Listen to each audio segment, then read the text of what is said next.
Hello everyone, my name is Waleed and I want to welcome you back to my channel. I want to thank you for taking a little bit of your time to spend some time with me. I am the owner of a pest control company here in New York called A-List Exterminator, and I always love sharing these videos and watching these videos about insects and different animals that are often pests for us and often animals that people call us to help them get rid of when they have a problem. Today I want to take a look at a video with you guys about ticks. Let's get into this video. Ticks are perhaps the most resilient creatures on the planet. They can go without food and water for years, survive in a vacuum, and endure extreme temperatures. I decided to test this in practice and sent several test subjects into an environment where 99% of living organisms perish instantly. The results of this experiment honestly shocked me, but in order to test them, I had to catch them first, and that turned out to be much harder than I thought. My plan seemed simple. I went into the forest where there was a lot of dry, last-year grass.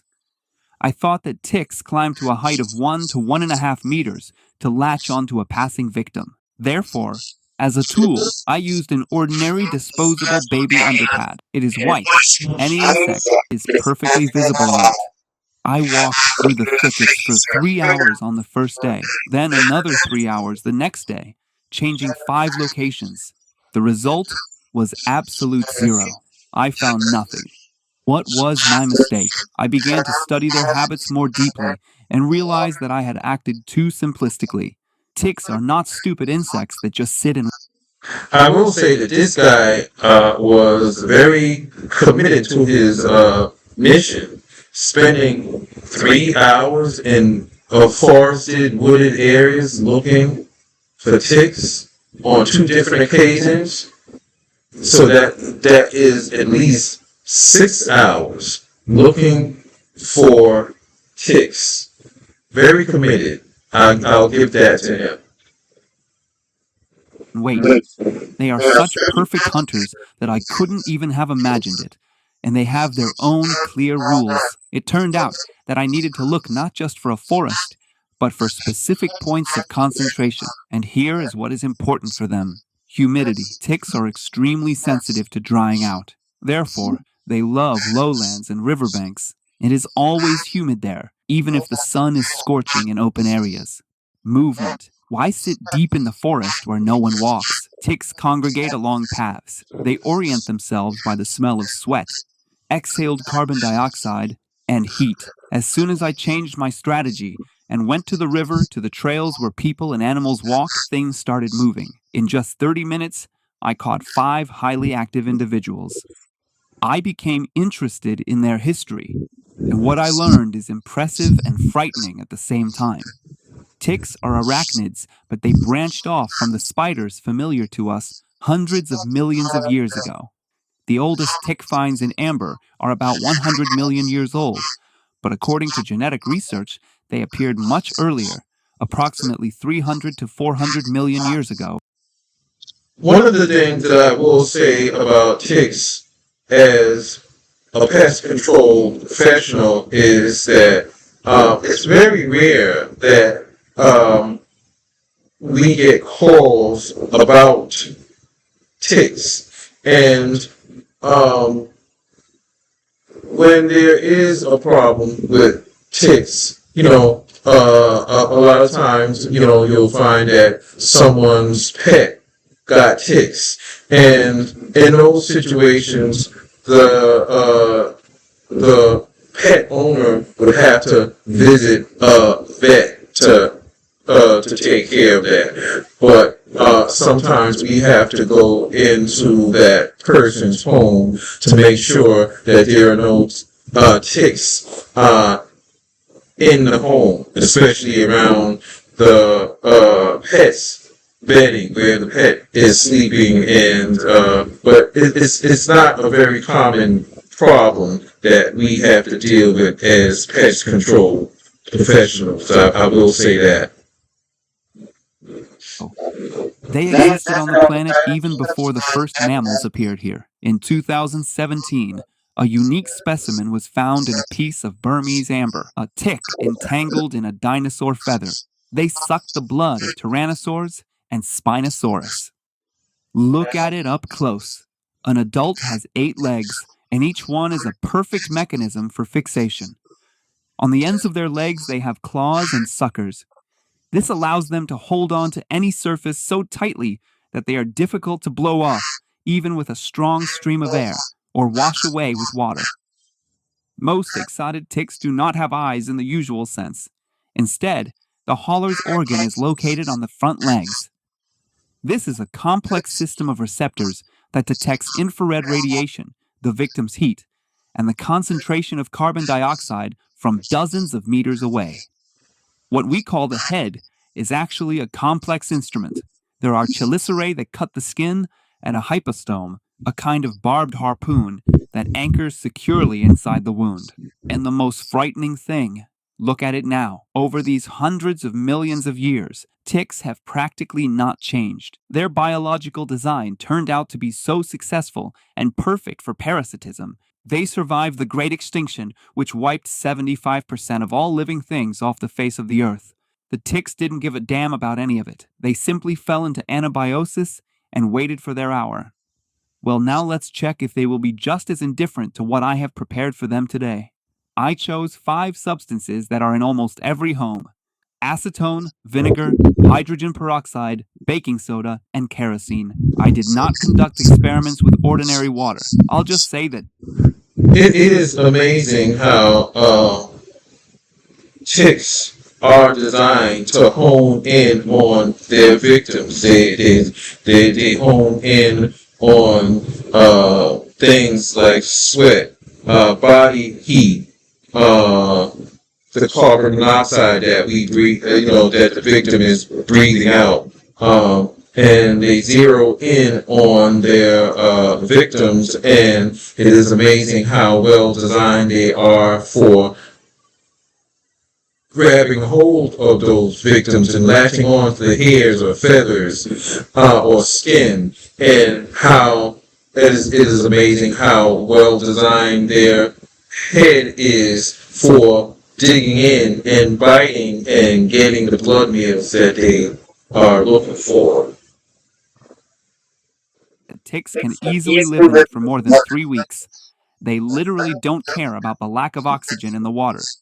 Let's see how they cope with aggressive chemistry. Let's start with peroxide. The reaction started instantly. The tick began to boil, and its body was covered with myriads of small bubbles. Despite this, it continued to actively move its legs and swim. Hydrogen peroxide is a powerful oxidizer. Upon contact with organic matter, it decomposes into water and active oxygen. For most microorganisms and small insects, this means instant destruction of cell membranes and death. But the tick has a dense chitinous shell that works like armor, holding back the chemical attack. Let's see what happens to it in a few hours. I pour the soda solution over the second subject. The reaction was strange. The tick simply tucked its legs in and froze. In 30 seconds, not a single movement. Soda creates an alkaline environment. For many living beings, this is critical, as alkali corrodes organic matter. However, here, most likely, a protective reflex was triggered.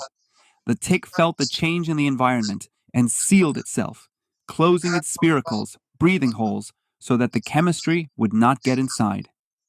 As soon as the vinegar touched the tick, it literally went crazy. Hyperactivity began. It tried to get out of the solution, but after 20 seconds, it froze abruptly. Under the microscope, it was visible that the mouthparts and the tips of the legs were still making barely noticeable convulsive movements. Acetic acid aggressively affects proteins. Most likely, the tick felt pain or strong irritation of the receptors, which caused a short-term burst of activity. This is a chemical burn in its pure form. With acetone, everything did not go according to plan. At first, the tick began to move frantically, then froze. but continued to show signs of life. And then an unexpected reaction began. The plastic flask became cold, turned cloudy, and became covered with a white layer. Bubbles formed around the tick's leg. These ticks are pretty resilient.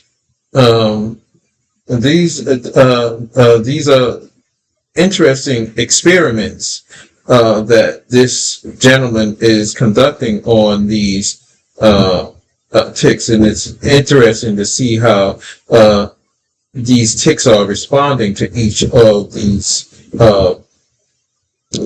chemicals and products that he's using.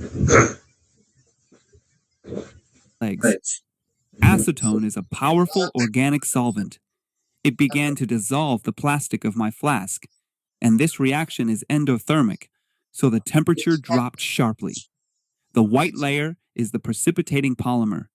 For the tick, acetone is fatal because it instantly dissolves the waxy layer on its shell, which retains moisture. Without this layer, the tick should dry out from the inside in a matter of minutes. Kerosene showed a similar picture to vinegar: a sharp jerk, an escape attempt, and after 20 seconds, complete. One of the problems with ticks is, they can spread diseases such as Lyme disease. And Lyme disease isn't like particularly fatal for a lot of people, but if a person gets Lyme disease, they can have a lifetime of medical complications.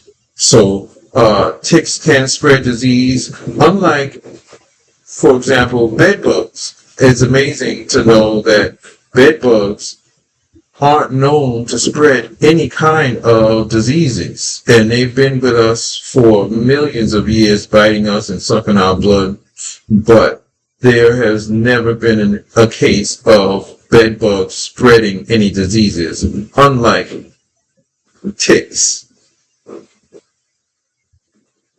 Complete immobility. Under the microscope, no signs of life.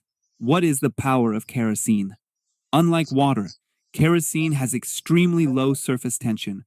It doesn't just envelop, it penetrates into the smallest holes, into the tick's spiracles. Kerosene blocks the access of oxygen and simultaneously poisons the body with toxic hydrocarbons. 2 hours have passed. Almost no one showed signs of life, except for one, and that was number 4 from the soda. It was not just moving, but trying to crawl. True, after another 30 minutes, it also finally froze. Perhaps it simply resisted the longest, or fell into a deep anabiosis. I watched them for 2 more days. No one else moved. Do you think they really died, or just switched off to wait out the unfavorable conditions? Given their history of hundreds of millions of years, I would not be in a hurry to write them off. That's all. Well, I want to thank you for taking your time, taking a little bit of your time to spend some time with me. I hope that you will like, I hope you will subscribe to my videos. I hope you will visit my channel and watch other videos.